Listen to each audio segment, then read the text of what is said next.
RCMP are investigating after a man was found dead on the shoulder lane of Highway 16 last night, 1 kilometer east of Denholm, Saskatchewan.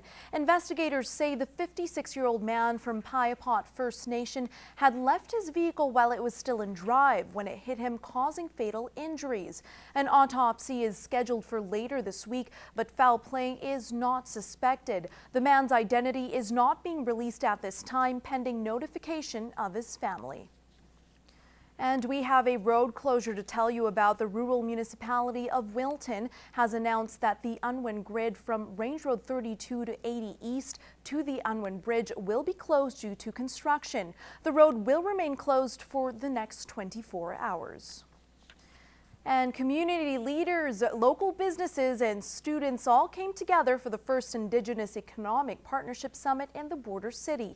It's an opportunity to build partnerships between local businesses and First Nation communities and to address the issues the local workforce faces. When I was first elected in my community back in 1991, we didn't have $1 in our bank account. And I was a student at the University of Saskatchewan. And as a poor student, I had more money than my community.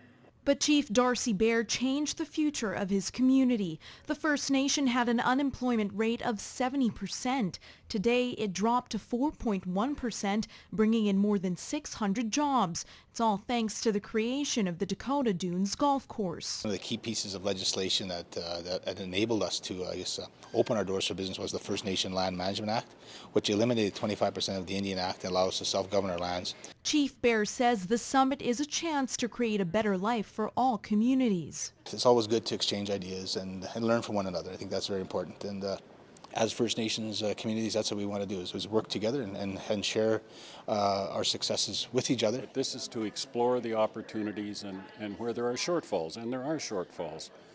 There's shortfalls in training. There's not a lack of people who have the capacity to learn and take part in the economic activity that's so prevalent in this part of Saskatchewan and Alberta.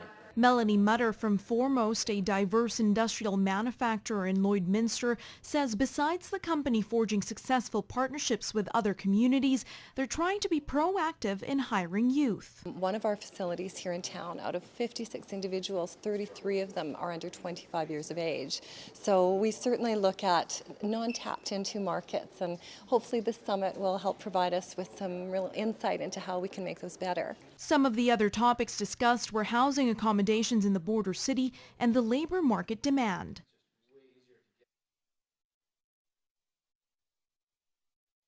The Lloydminster RCMP are asking for the public's help as they investigate a theft at a local hardware store. Now you're looking at pictures from the video surveillance system at Home Hardware. Police say the man entered the store on July 19th and took 2 Hitachi drills from the shelf. RCMP say the drills are worth more than $800 each. Now, if you have any information on this crime, you're asked to call the Lloydminster RCMP detachment at 306-825-6350 or Crime Stoppers at 1-800-222-TIPS.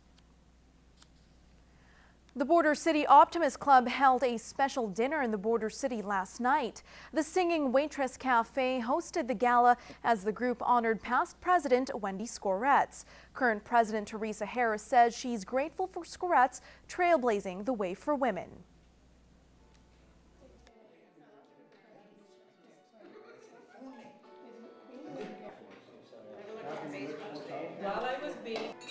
That's the only reason why I am here, is seeing such amazing ladies, especially Wendy, and her organization and her dedication and just her enthusiasm for this club.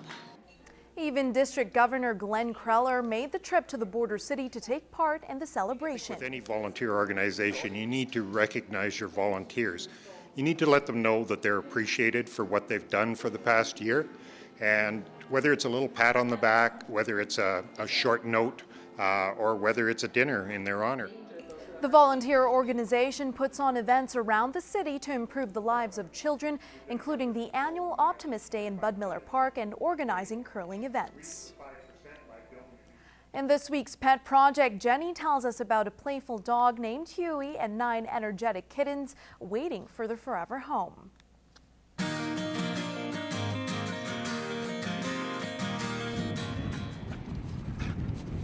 There you go. Good boy, good boy. This is Huey. Huey is 4 years old, he's neutered, up to date on vaccinations, microchipped, and he's also tattooed. Huey is a fantastic dog. He loves the company of people, getting as much attention as he can, and he also loves to play with toys. Huey's a great dog that would be a great fit for any home. We call these kittens the candy kittens because they're all named after different types of candy, like licorice, bubblegum, and lollipop. These kittens are just 2 months old, they're up to date on vaccinations, not yet spayed or neutered, and they'll be microchipped before they leave the shelter. These guys are so much fun. If you're looking to adopt a kitten, one of these kitties will be sure to steal your heart. On Sunday, November 3rd, the SPCA will be hosting its annual Paws and Claws event at MR Pets from 10 till 4. This event gives family members and their pets the opportunity to get their photos taken with Santa Claus. Photos of various sizes as well as greeting packages are available, and pictures start as low as $5. See you at Paws and Claws.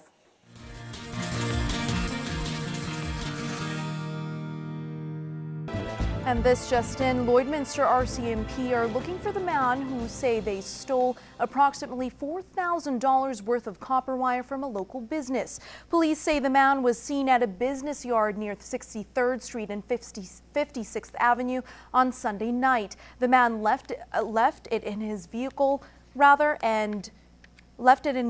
but came back later with tools. He allegedly stole 40 meters worth of copper wire.